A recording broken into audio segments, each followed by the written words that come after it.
So, good morning. Obviously, we are starting our exploration through the book of Revelation today, and we'll be doing it for the rest of the semester.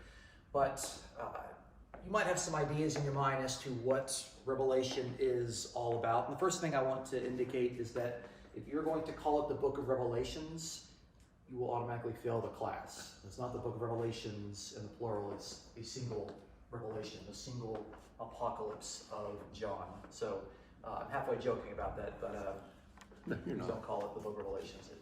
It's like nails on a chalkboard, if they even still do chalkboards. There's probably not a chalkboard on campus anywhere. But when it comes to Revelation, for some Christians, either they fall into the extreme of saying, this is a scary book, I never ever want to read it, I don't want to talk about it, I don't want to have anything to do with it. Or, as Dr. Gibbs has pointed out, they make it everything that they believe. Both of those are extremes that we should really try to avoid.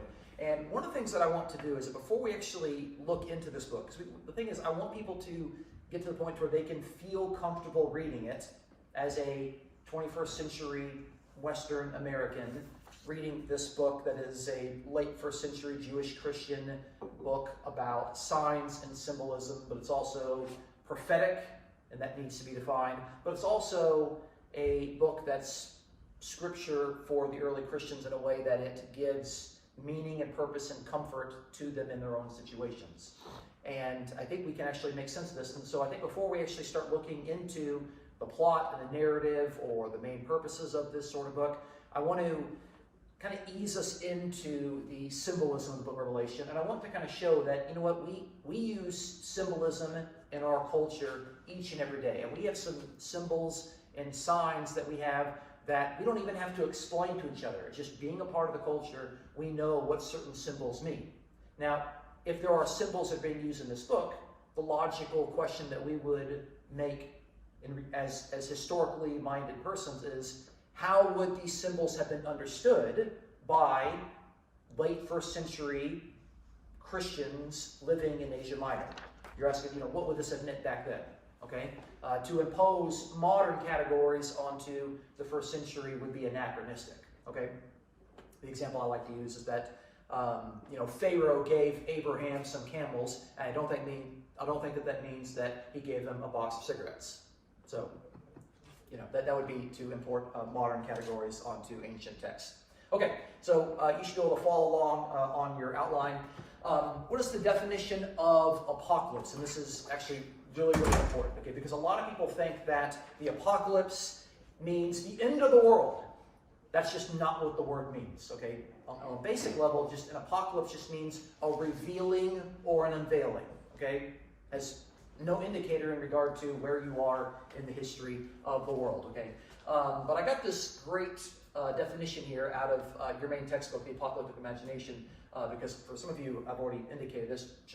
John Collins is, apart from, Dr. Beale, John Collins is the worldwide expert when it comes to apocalyptic literature, without question. And he's been that way for like 40 years, or like 45 years. So this is the definition that he gives on page 5 of the textbook. Apocalypse is a genre of revelatory literature with a narrative framework in which a revelation is mediated by an otherworldly being to a human recipient, disclosing a transcendent reality which is both temporal means dealing with time, insofar as it envisages eschatological salvation, okay, and spatial, okay, insofar as it involves another supernatural world, okay? And that's actually a definition they came up back in 1979, before I was even born, and that's basically been held by scholars today as like, yeah, that's the definition that we're going to continue to maintain today. So let's just define some of those words for us. Okay, so what does revelatory mean? So revelatory indicates that apocalyptic literature or an apocalypse is unveiling truth, or it unveils truths from God's perspective that might not be ordinarily perceived by human beings, okay? So you might just look and say, well, there's a war going on between Russia and Ukraine, and hopefully when people are watching this 2 or 3 years down the line, that will be ancient history. So from your perspective, you just see, two armies that are battling. Okay, but we've already seen in the book of Daniel that from a revelatory standpoint, from God's standpoint, the reason why that's going on is that there are angels in heaven that are fighting, and the angels represent various nations on the earth. You don't know that because you're only looking at it from a human perspective, but Revelation is going to unveil God's perspective.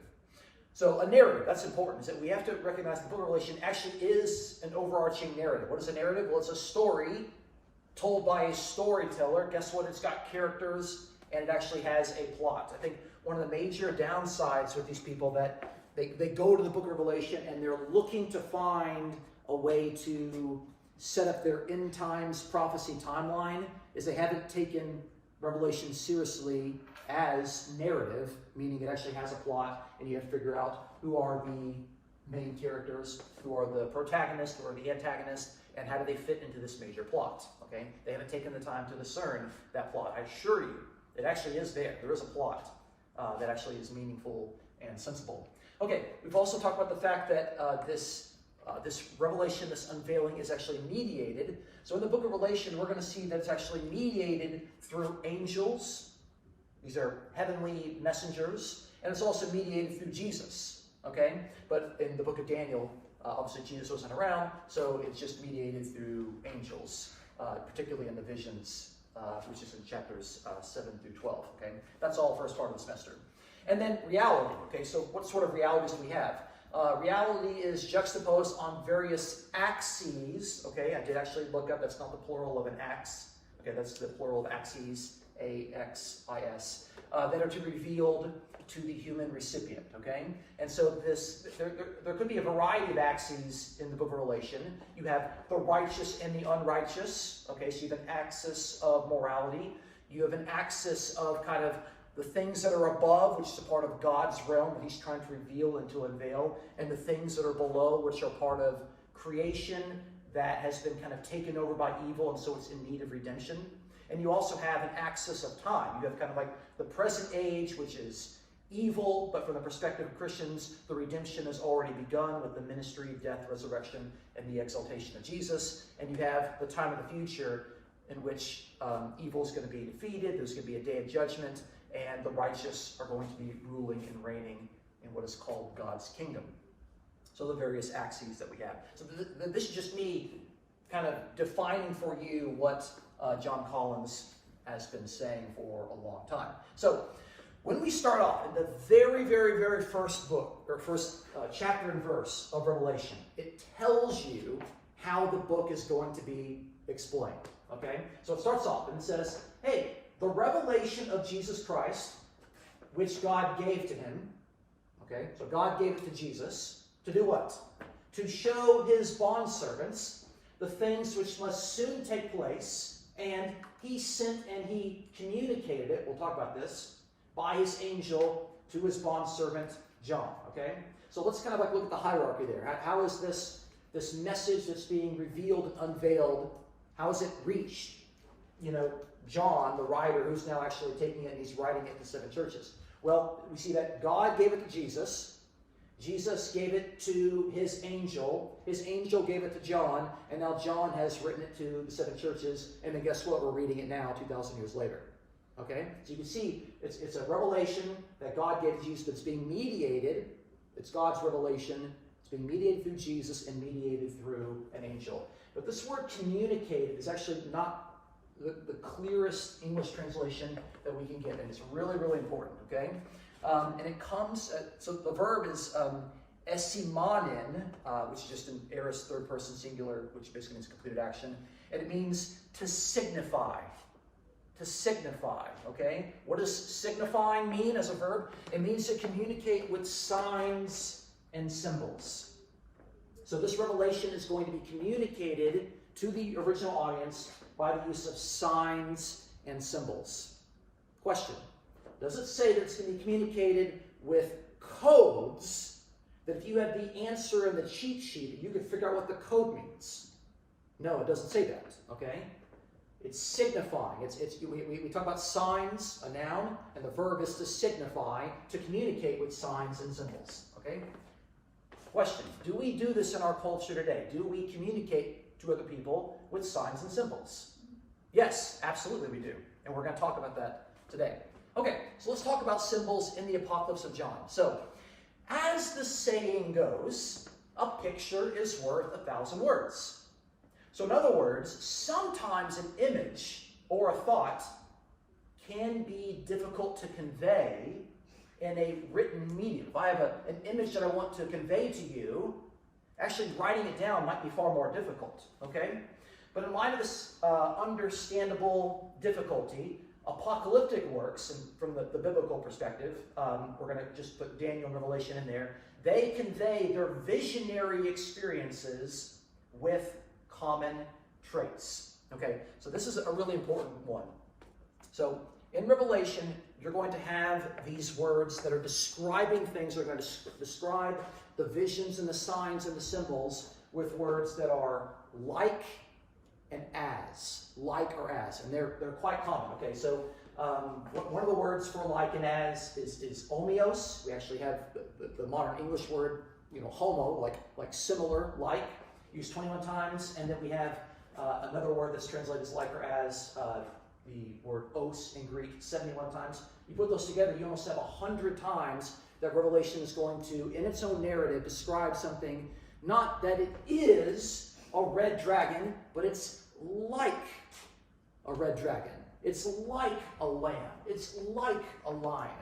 And we'll see how this works, okay? And by the way, this sort of language is used far more in Revelation than any other New Testament book, okay? So let me give you some examples, okay? So again, don't assume that what I'm telling you is true. Let me persuade you. Let me convince you how this works, okay?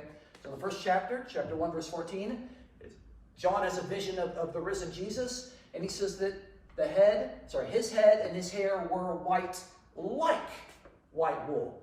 Was his hair white wool? No, it was like white wool. It was like snow. And his eyes were like a flame of fire, okay? Were his eyes really like fireballs? No, it's just they were like it. It's like, it's the super woke sort of image today. That's actually probably not very far from the truth. In the sense of how awake he was to things. Okay, next verse. In verse 15, his feet were like burnished bronze when it has been made to glow in a furnace, and his voice was like the sound of many waters. Okay? How many of you have ever been to a waterfall? It's very, very, very, very loud. Okay, so what does it mean to convey that Jesus appeared to John and his voice was like the sound of many waters? Is this a No, it's very, very powerful. It's powerful enough to get someone's attention. But you can see that by using this sort of language, you're actually able to convey something that is much more powerful and it's much more vivid. It's like all the language is now in 3 dimensions. Okay? So, in one of the letters to the 7 churches, this one actually is to a city called Sardis. This is what Jesus actually says to the city. He says, "Remember what you have received and heard, and keep it, and repent. Therefore, if you do not wake up, I will come like a thief, and you will not know at what hour I will come to you." Okay? All right? So in their culture, thieves would break in when you're not home, or thieves would break in at night. Okay? So Jesus is saying, I'm going to come to you. He's not saying, I am a thief. He said, I'm going to come to you like a thief. He gives this sort of imagery there that you have to be ready, you have to be prepared, you have to be vigilant. And not only does he say he's going to be like a thief, he says it's going to be at an hour which you do not know. Okay, so again, we could see this. It's like this is not that difficult. Okay, again, people that just think Revelation is too difficult, I can't understand it. I'm thinking it really isn't. This is you can get this as a 21st century person. Here's another one, chapter 6, verse 1. Okay, then I saw. Which, by the way, that's a very common way in which the narrative changes subjects. He'll say, then I saw. He's describing in a narrative form the visions that he had. When the Lamb broke one of the 7 seals, these are seals that are actually, they're on a scroll. These are not little animals from the North Pole. Okay, I heard one of the 4 living creatures saying, as with, it's a similar word for like, as with a voice of thunder, come. Okay, what does it mean to have a voice of thunder? Thunder is super loud and scary for a lot of people. Every time there's thunder and lightning, my dog just kind of like runs under the bed, okay? So you can see how this works. It's using imagery and symbols and metaphor in order to greatly, build up the way that it's trying to communicate its language, okay? And it's very powerful, okay? But it's also not very foreign to what we do. Let's talk a little bit more about symbols, okay? So we looked at the like and the as. Let's also look at colors, okay? Do colors have meaning in our culture today? Yes. They most certainly do. They most certainly do. Okay, so I'm going to show you some colors in Revelation because in their culture, obviously, colors would have a variety of meanings. And then I'm going to give you some examples from the text to kind of show you why I'm defining them the way that they are. So the first color, the color white. Okay, so I think in Revelation, white is going to symbolize God and his realm. It's going to symbolize victory. It's going to symbolize resurrection. It's going to symbolize purity. And it's going to symbolize the godly. Okay? Now, how did I come to that conclusion? Okay, so here's an example. Chapter 3, verse 4. This is part of the letter to Sardis, which you already read. Jesus says, but you have a few people in Sardis who have not soiled their garments. What does it mean to soil your garment? It means you need a new pair of pants. Okay? You need a new diaper. And what will they do? They will walk with me in white, for they are worthy. Notice, walking in white involves a type of garment, and it involves you're worthy as opposed to not soiling your garments. Okay? Now we can ask, does this refer to a literal piece of clothing, or does it involve the fact that people have not dirtied themselves in a fallen culture? Okay, have they kept themselves pure? Okay, but you can see, like we see, like white obviously involves worthiness in contrast to whatever the imagery of soiling your garments might be. That's not very difficult. Okay. Chapter 6, verse 11, and there was given to each of them, these are actually people that have been martyred, there was given to each of them a white robe, okay, and they were told that they should rest a little longer, they should rest, they should sleep, okay, until the number of their fellow servants and their brethren who were to be killed even as they had been would be completed also. Basically, like, until there's a full extent of martyrs, you have to wait, okay. But the sense there is that, hey, you're given a white robe, meaning God has kind of identified your cause as worthy and righteous, okay? They've been kind of vindicated in that sense. Next chapter, chapter 7, verse 9, after these things I looked, remember that sort of that language there, and behold, a great multitude which no one could count, from every nation and tribes and peoples and tongues, standing before the throne and before the Lamb, clothed in white robes, and they had palm branches that were in their hands. Okay? So notice that you see this common theme that the righteous people in Revelation are described as portrayed wearing white robes. It indicates their worthiness. It indicates that they have done what they've been asked to do. Okay, so that's the color white. Okay? Red, violent power or blood. The adjective red in Greek is pyros, like fire.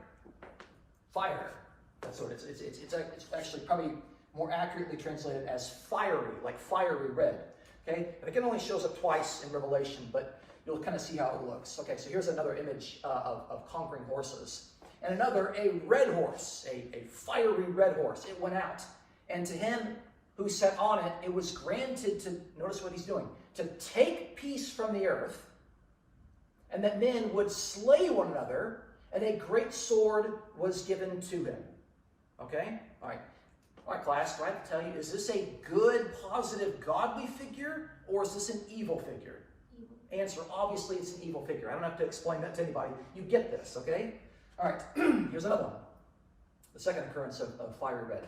Another sign appeared in the heavens, and behold, a great red fiery dragon, having 7 heads and 10 horns, and on his heads were 7 diadems. Okay? Class, is this a godly image of a most holy animal?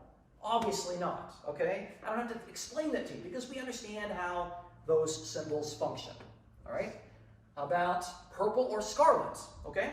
Extravagant decadence. It'll be described as empire or sometimes imperial evil. Okay? Only the rich people would actually have this sort of purple or scarlet.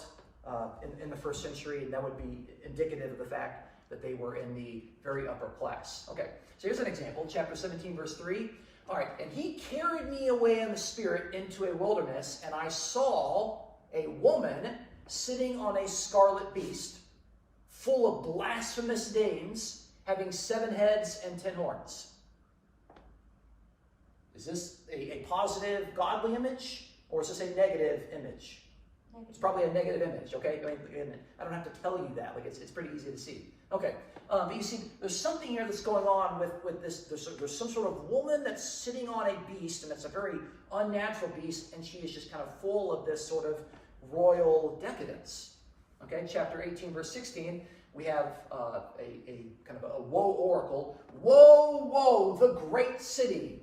She, notice how the city is personified as a woman. She, who was clothed in fine linen and purple and scarlet, and adorned with gold and precious stones and pearls. Okay, this is not just someone that, has a lot of money. This is someone that is living in this extravagant decadence. Okay, and notice this she is actually the personification of the city, which we'll actually, later in the semester, we're going to talk about how the woman is actually defined as a city.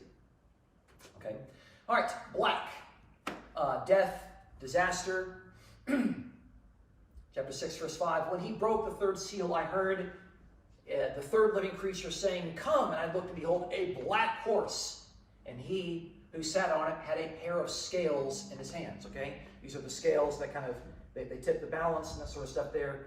And so the sense here is kind of like there's some sort of disaster that's going to come. And the passage goes on and indicates that some of the basic common book goods are going to start to become very, very expensive, and the things that the rich and the elites have, that's going to become much more common. Okay, so that's disaster. However, later in that chapter, in verse 12, I looked when he broke the 6th seal. He's just kind of popping off seals on this roll-up scroll, and there was a great earthquake, and the sun became black as, remember that as word? As sackcloth made with hair. Okay? Is this a good omen of like good things that are about to come? Good fortune is coming your way? A great earthquake and the sun becoming black as sackcloth? Obviously not. This is a bad omen. And even non-Jewish, non-Christian pagans would see that sort of imagery as evil.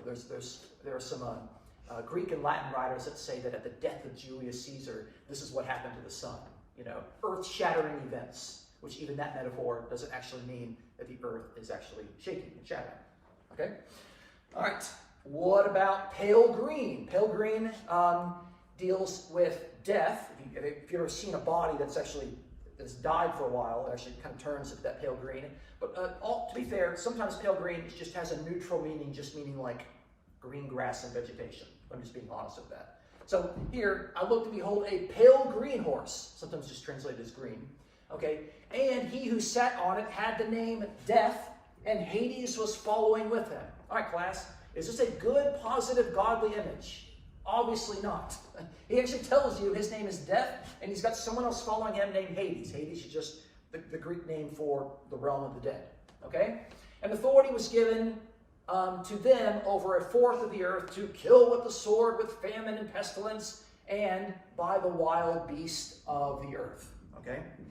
And Revelation is going to go on and explain a little bit more about these wild beasts. Okay, but clearly this rider on a pale green horse is not a godly image that you want to embrace. This is probably not the verse that you have put up on your refrigerator or stenciled on a pillow on your couch. Okay, maybe you do because you like Revelation. Okay, but I wouldn't be surprised. That would be hilarious. Okay, all right, but you can have a common image like this. So chapter 9, verse 4.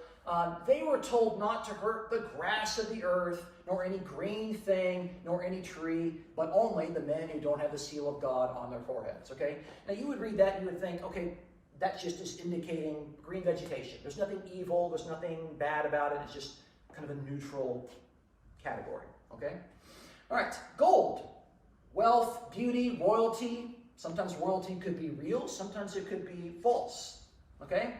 And around the throne were 24 thrones. And upon the thrones I saw 24 elders sitting, clothed in white garments, and golden crowns were on their heads. Okay? Now, we've already learned a little bit. I don't have to tell you, if they are clothed in white garments, are they godly people or are they ungodly people? They're obviously godly people, because we've already seen that white indicates that they belong to God, they're part of God's people, and part of God's realm. But they also have golden crowns, okay? Who wears crowns in the ancient world? People that are royalty, okay? If they're sitting on thrones, what are they doing? They have a function of ruling and reigning, okay? Now, how about this one?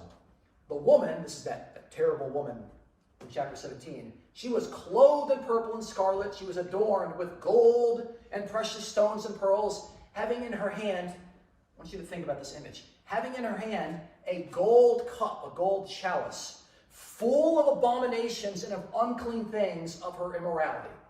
Is this a positive image or is this a negative image? Answer, a very negative image. Okay, so it's royalty, but this is kind of false. It's this over extravagance of wealth. We're seeing gold actually kind of being combined with the purple and the scarlet there. Okay, you don't have anything to do with this woman, obviously. But the thing is, I don't have to tell you that. We understand that because we know how symbols function in our culture. Okay, so we've looked at like and as, we've looked at colors, but what about images and symbols? Okay, now in every culture, symbols are as powerful, if not more, than mere words. Okay? Now there are going to be a variety of Jewish images in here, so you're going to have to you have to read between the lines if you're filling out your handout here. So in chapter 5, verse 5, it's giving a description of Jesus. One of the elders said to me, "Stop weeping. Behold, the Lion that is from the tribe of Judah, the shoot of David, has overcome," not a good translation, "he has conquered, so as to open the scroll." They didn't have books back then. Open the scroll and its 7 seals, okay? Well, it just gives you these 2 Jewish titles without explaining them, which means that they expect that you know these things. They expect that you know what it means for a messianic figure to be called the Lion from the tribe of Judah and the descendant of David. And the shoot of David indicates kind of the sort of family tree, the sort of offshoot of it, okay? He's from David's line. He's David's descendant. He's the Jewish Messiah. The next verse, "And I saw between the throne with the 4 living creatures and the elders, I saw a lamb standing as if slain." That's a contradiction, by the way. How can you be standing up if you're dead? How can you be standing up if you're dead? So what the writer is trying to do here is he's trying to portray to you a sacrificial lamb, okay, that is standing as in like standing up resurrected, but simultaneously it's also indicating that he has been killed. And actually slain is actually not the strongest way you could translate that word. It actually means slaughtered. It's much more violent image there. Okay, but the sacrificial lamb, that was part of Judaism. That was part of the Passover. I think many people understand that. Okay, we also have Roman imperial images in Revelation. "Be faithful unto death, and I will give you the crown of life." Okay, this is a wreath. There are actually 2 different types of crowns in Revelation. This sort of crown here is just kind of like a wreath, like a laurel wreath. You probably see this. You've seen it on ancient Roman coins. They kind of look like they're just a coin that we're going to see later. Okay, but it's not the same thing as a diadem. A diadem is a different type of crown, but this is a sort of imagery that would be very, very familiar in Roman imperial iconography. Okay? How about this one? Chapter 11, verse 7. "When they have finished their testimony," when the 2 witnesses finish their testimony, "the beast that comes up out of the abyss," by the way, before I go any further, a beast that is coming up out of the abyss. Is this a positive godly image or is this a negative image? It's a negative image, okay? This is not the lamb, that's a good beast. This beast is coming up out of the abyss, wherever that is. What's he going to do? He's going to make war with them. He's going to conquer them, and he's going to kill them. Did the Romans know a thing or two about conquering? Yes, they most certainly did. They pretty much conquered most of the known world in the 1st century. They were doing the best that they could. By the end of the 1st century, they were having some struggles off in the West. But conquering was a well-known and well-understood. Like I don't have to explain to you in the 1st century Roman world what conquering means. Okay, to make war with someone, to conquer them, and to kill them means that they were violently defeated. Okay, they weren't just like pushed over like a deck of cards. Okay, Here's the first of two beasts in Revelation. People talk about the beast. There's actually two of them, by the way. Okay? And I saw a beast coming up out of the sea. Okay, coming up out of the sea. Okay, again, that's another sort of image there. We've already seen a beast coming up out of the abyss. By the way, in the Old Testament, the Septuagint, the sea and the abyss are often understood as kind of synonyms. So here we have a beast that's coming up out of the sea, not a positive image. Okay, he's got 10 horns and 7 heads, and on his horns were 10 diadems. That's that second word for crowns. And on his heads were blasphemous names. Christians did not like honoring the Roman emperor because the Roman emperor would be labeled as God, as Savior, as Lord, also as Son of God, and they were not comfortable ascribing those sort of titles to the Roman emperor. Okay, so they would depict him as having blasphemous names on his heads. Okay, so again, these are very common Roman imperial images. Let's talk about symbols here. Do I have to explain to you what this means? What does this mean? Go. It means go, obviously. Okay, like we know that. You know. Now sometimes if I'm driving behind someone and this light's going on, I'm like, go! You know, like, hello! Like, because we all expect people should be paying attention to those symbols. Get off your phone. Get off my phone. That's right. That's right. Okay. Okay. All right. How about this one? Red means stop. Red means stop. Okay. And this is the point. Like, we use these symbols here, but we don't have to explain to anyone what they mean. Okay? Like, it would be weird if we just had a sign that just said stop, yield, and go, or in my idea, stop, drive faster, and go. Okay? Like, we don't do that. We're comfortable with these symbols, and no one has to explain to anybody what it means. Okay? And in your driver's handbook, it doesn't explain that. We're comfortable with those things. So even colors and lights have meanings that we all understand. What about these lights? If you see these lights behind you, what does that symbol indicate? Pull over. It means pull over, obviously. Okay? We get that, all right? Now, for a lot of people, this might have different images. It might have a positive, patriotic, very personal meaning. For some people, it might have a meaning of, I don't know, oppression, depending on how you are. You know, I tend to lean more towards the former there. But you can see for a lot of people, this is a very powerful, powerful symbol. And to remove this symbol is actually very disgraceful and hurtful to a lot of people. Okay? But, you know, I bet 5 years ago, you had no idea what this flag was. You had no idea what this flag was. But now this is the flag of Ukraine, by the way. Okay. You know, again, if I was to teach this class 5 years ago, actually I was pulling up, this is an older PowerPoint, and I added this in here. Yeah. But if I had this 5 years ago, nobody would know what it means, because it wasn't part of the symbols that we're just commonly using in our culture. Okay? And again, for some Americans, this is something that they like, and for some of them, this is something that they discussed, or that they discussed it at. Okay. Now, here's one that's really, really interesting. When you see this, where would you see this symbol? Medical. Medical, yeah. Medical related. It's it's in hospitals. It's on the side of an ambulance. And you've got this staff here that's got this snake coming from it. Did you know this is an ancient symbol for Asclepius? And there were temples to Asclepius in the Greco-Roman world, there in the area, in some of those cities that Revelation is writing to. And people would go to these temples. What do you think they would go to these temples for? Do I have to tell you this? They would go to them for healing, because they would have these hot springs that you would go to, and you would just sit in them, and you would actually get better by doing that. It was just a known place you would go to the Asclepian temple in order to get healing. And one of the things that Revelation is trying to encourage its readers to do is to stop compromising your faith by going to all these pagan temples and worshiping these pagan gods. But you know what? We have adopted this symbol. We still use it in our culture today. Nobody has any idea what it means. But this is extremely ancient. But it's relevant to the study of the book of Revelation, at least from a historical perspective. How many of you knew that before I told you? I'm just curious. Okay, oh, I'm surprised. Okay. Okay. What about the symbol of animals and beasts that are fighting? We do this in our culture today. The same thing is in Revelation. We have this great dragon that is fighting the lamb. We've got two animals that are fighting. Now, no one has to tell you what those things mean, because as a reader, you can understand that symbolism. And in our culture, people understand what these symbols mean. I'm not endorsing this or saying it's right or wrong or anything. I just picked one,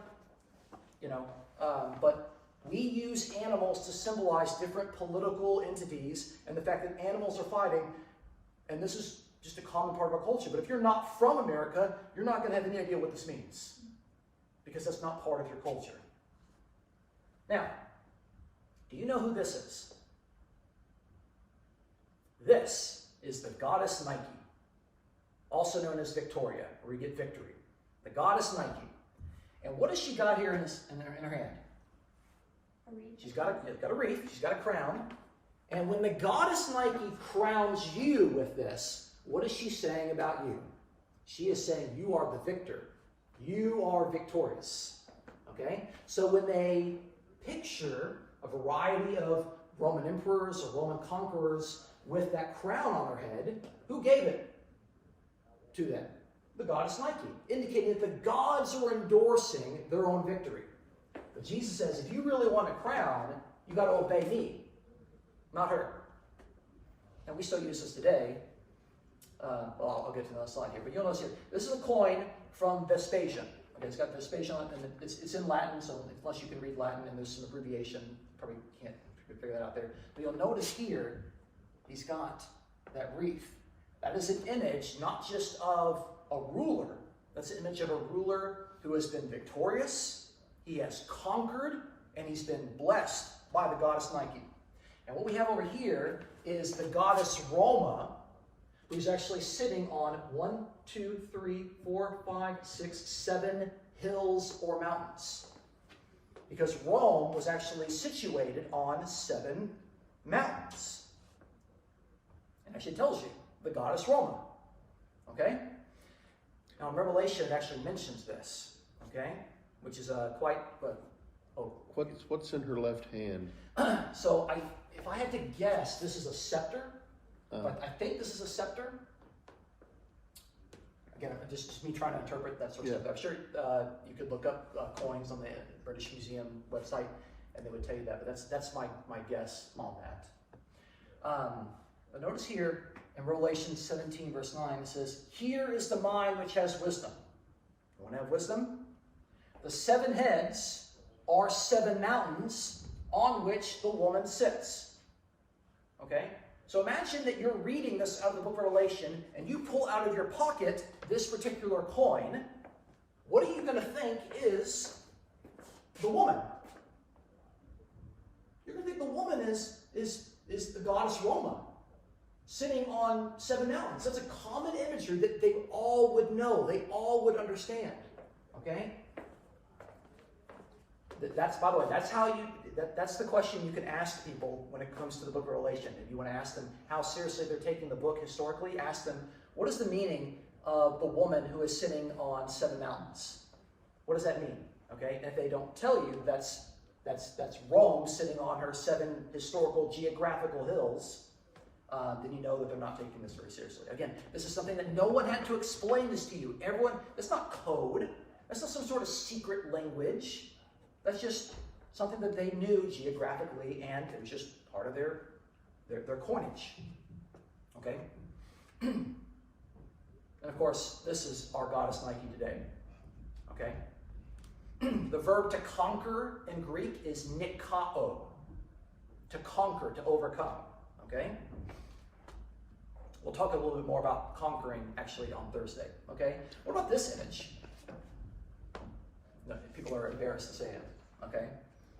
Older people watching this have no idea what this is. Okay? But if someone sends this to you, then you need to put on some deodorant. Okay? I'm older and I know what it means.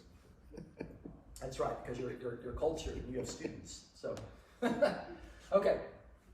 But nobody was sending this around 10 years ago, 15 years ago. You see, like we have images that we don't have to explain today because we're just familiar with them. We get that. All right. What is this guy doing? Slipping. Is he? You sure he's not celebrating? Okay. Again, I don't have to tell you this means wet floor, be careful. That's just the image that we have. Okay, I don't know, maybe he's got jazz hands and he's celebrating. Who knows? Okay. All right. All right, so we talked about like and as. We've talked about colors. We've talked about images, and I've demonstrated to you that we use images in our culture that don't have to be explained, and they have images in their culture. And you know what? If we put ourselves into the shoes, historically speaking, of a late first century, Greco-Roman minded Christian living in Asia Minor, then we might be able to understand some of those symbols as well. It's not that difficult, I don't think. All right, what about numbers? Numbers have a very powerful symbolic function. And here's just a few examples of numbers from our culture. And I'll actually, since we have some time, I'll ask if you have some examples. Okay, so I'm going to give you an example here, and I want you to tell me what this symbol means. Okay? The winning sports team holds up one finger. What does that mean? Number one. We are number one. We're number one, okay? Now, does that have to be explained by like the ESPN commentator? We all know that. We all understand that, that in that context, that's what that number means, okay? But the same thing. One finger, a second grader who has had too much juice to drink. What does that mean? To use the bathroom. Got to go to the bathroom, okay? And not just got to go to the bathroom, we've got to go to a specific type of the bathroom, okay? That's one finger. Okay, what about a patient in the hospital who asked for a bedpan and holds up two fingers? Okay? Is he saying, peace? No, he's saying, I gotta go. I have a bowel movement. Okay? Hippies in the 70s who hold up two fingers. Okay? I'm sorry, but you come to mind when I think of that. Okay? Thank you very much. I'm sure you don't take any offense to that. Okay. But you can see there, does this mean I have to go number two? No. Same image, but put in a different context, the same image means something different, okay? Because numbers have certain meanings, but they have different meanings in different contexts. All right? All right, how about this one? Say that you have waited forever for your food to arrive at a restaurant. Have you really waited forever? Or like, I've been waiting forever in this line to get my Starbucks latte. I've been waiting forever in my line to get my Chick-fil-A. Forever means it's a really, really, really long time, and you're just exaggerating for emphasis. Okay? So we don't really mean forever there. In the context, you can just be like, okay, this means a really long time, but you're exaggerating for emphasis. Okay? I don't have to explain that to anybody. We all know that. Okay? And here's one that might be a little bit different. If you're familiar kind of with the business world, if a businessman is claiming that he is being nickeled and dimed, does anybody know what that means? You know what it means? Yeah. It means that he is being kind of charged for like a little bit here, but it's going over and over and over again. Eventually, it's just costing him a lot of money. You know, like the Netflix you forgot that you had, and you're just being billed for every month, being nickeled and dimed. You see this numbers being used in a way. It doesn't mean that an actual nickel or a dime is being taken away from him. It has nothing to do with those two particular currencies. It just means like little tiny pieces of, purchases or withdrawals are actually taking place in a way that's kind of bothering him. Okay. All right, it's like eating away at him. Okay, what are some others? I'm just kind of curious. What are some other numbers that we use in our culture? Can I give you another example of the two fingers? Okay. When two Jeep Wrangler drivers are coming toward one another, they always flash two fingers. And it's not just to say hi. I mean, it is to say, hey, you're driving a Wrangler, that's cool. But it started in World War II, just after World War II. They brought thousands of Jeeps back from Europe after World War II, and they were given to veterans. So everyone that was driving a Jeep Wrangler back in, just after World War II, would have been veterans. Yeah. And this was the sign for victory. Interesting. Victory in Europe. I thought that was cool. Yeah. I drive a Wrangler. Right, and see, that would have been something that those drivers didn't have to explain to each other. Right. They knew what it meant. It was a special symbol for them, and it was very meaningful to them. But for us, like, I didn't know that. Yeah. That had to be explained to me, okay? It has a meaning in a different context. But if you understand that context, then you understand the meaning, okay? And then, of course, right after World War II, the presidents and, this meant victory. Yeah. Yeah. Richard Nixon, suck, Yeah, it, that's right. suck it to me. That's right. What else? I'm just kind of curious. What other numbers get kind of used kind of in a symbolic way in our culture, in a way that we don't really have to understand? Well, I feel like you'd have to explain this one, but angel numbers, I feel like that's very popular today. Okay. Like 111 or 222 or 444. Gotcha. Okay. Yeah.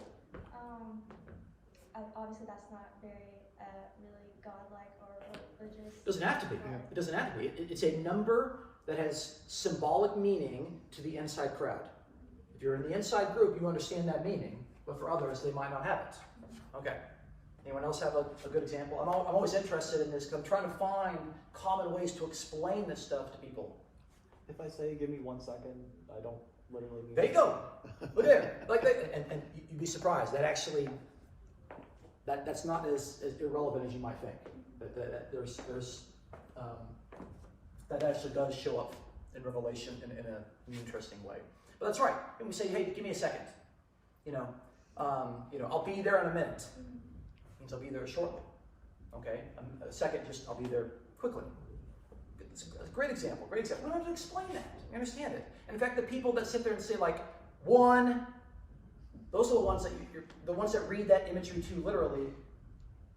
You get upset at them, like because they're not taking seriously the symbolic power of it. Okay, so numbers in Revelation had a very specific symbolic rather than literal meaning in Jewish Christian culture of the 1st century CE. This is one of the key things, okay? Is that you have to be able to learn as an interpreter how to read the numbers and understand the symbolic power that they have in the same way that we have numbers today, and we understand that sometimes they have symbolic power, okay? Now, it's true that numbers are going to be used in a normal way. When it says, I saw a vision of 1 seated upon the throne, you don't think that there are 8 seated upon the throne, or 2 seated upon the throne. 1 seated upon, you get that. Like obviously numbers still have a normal numerical function. They're still cardinal numbers. But they often are part of the symbolic world, and we have to take that seriously, okay? So, sometimes you're going to see like 1/3 or 1/2, and this usually means that it's been limited in scope and time, okay? If I was to give you a freshly made apple pie, but when I gave it to you in the pan, there's just 1/3 that's left, you're going to think, okay, well, thanks, but gosh, you were hungry, you ate most of it. Like, I've only given you a limited piece of what's there, okay? 3. 3 just seems to be kind of like a distinct group, just kind of like a group of 3. It doesn't show very often, but it seems to kind of have that particular function. 3.5 and its parallels means something is actually limited time. Now, why is it limited? Because 7 is a number indicating fullness or completeness. So what do you do when you take 7 and you cut it in half? It means it's limited, okay? And so you're going to have 3.5, and there's going to be a variety of parallels. You're going to have 3.5 years as a time period in Revelation that also indicates a limited period. But also, I'm going to make the suggestion that 3.5 years also recalls to mind times of persecution. 3.5 years, okay? Because we talked about when we were looking at Daniel, in Daniel chapters 10 through 12, at the time of the Maccabean revolt and the time of the persecution from the Syrian forces and Antiochus IV upon the Jewish people who wanted to remain righteous, that went from 167 to December of 164, which was a period of 3.5 years. And every year since then, when they celebrated Hanukkah, they would commemorate that victory when they felt that God had delivered them from this long period of persecution. Okay? Also, in the 1st century, the Jews decided they were going to rebel against Rome, and they started the Jewish War. And it went from September of 66 to March of 70. 3.5 years, and then Rome defeated them, destroyed their temple, burnt their temple. And so 3.5 years was this, it was a time, it was almost like saying to a patriotic American, I could just say, hey, 9/11. And immediately that number just comes to mind as something that has meaningful significance from a historical perspective, okay? So you're going to see 3.5, and you're going to see various parallels. You're going to see 42 months. 42 months is 3.5 years. Okay, you're going to see 1,260 days, 3.5 years. You're going to see the parallels that are there, but they indicate, I think, a time of persecution that's not going to last forever. It's been limited, it's been cut short, and it's really just kind of the cutting in half of 7's fullness. Anyway, so there's some meaning. Again, I'm giving you the reasons behind it. Okay, 4 deals with creation and universality. In the biblical world, how many corners of the earth are there? There are 4 corners of the earth. Okay? So when you talk about the 4 corners, you think, okay, this is just the fullness of creation. Okay? So in Revelation chapter 4, there are 4 particular beasts that kind of represent all creation. I think that's kind of how that number is going to function. Now 6 and its multiples is imperfection because it's 1 short of 7. By the way, why, according to the first couple of chapters of Genesis, why is 7 the number of completeness? Because creation was made in 7 days, according to the first 2 chapters of Genesis. Okay, so they would see like that's just create the fullness of God's creation in its own perfection. Okay, again, that's how the numbers symbolically function there. So if you take away from that, then okay, you have imperfection, which is why 666 is just the multiplication of imperfection. Okay, again, don't read that as a literal exact number. Think of the symbolic power of having imperfection 3 times. Think of the symbolic power of that. Okay. Now, there's some other stuff that's going on there with the name of Nero Caesar, but we'll talk about that a little bit later. 7, of course, is the number of fullness and perfection. Okay, 7 days of creation. And 7 is going to be used many, many times in the book of Revelation, sometimes explicitly stated, and sometimes it's not so explicitly stated. Okay, so there'll be a phrase called the testimony of Jesus shows up 7 times. An actual blessing, like blessed are those who do certain things, shows up 7 times. The reference to Jesus as the Lamb shows up actually 28 times. Well, wait a minute, you said 7, but it's multiples of 7. 7, 14, 21, 28. Okay, so it's not just these numbers, sometimes it's multiples of them. Okay? 144,000, another big number in Revelation. It's a multiple of 7.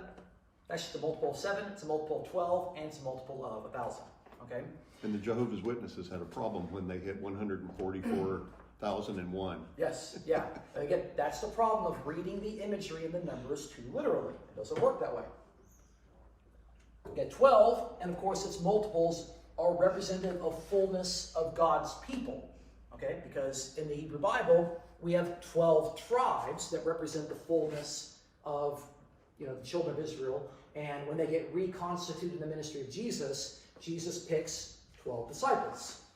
Okay? So it's kind of a fullness in the sense of God's people. And again, it's 12 and multiples. Okay. And then 1,000 just seems to be just a very, very large number in the similar way of saying, like, I have waited forever for my food. Okay?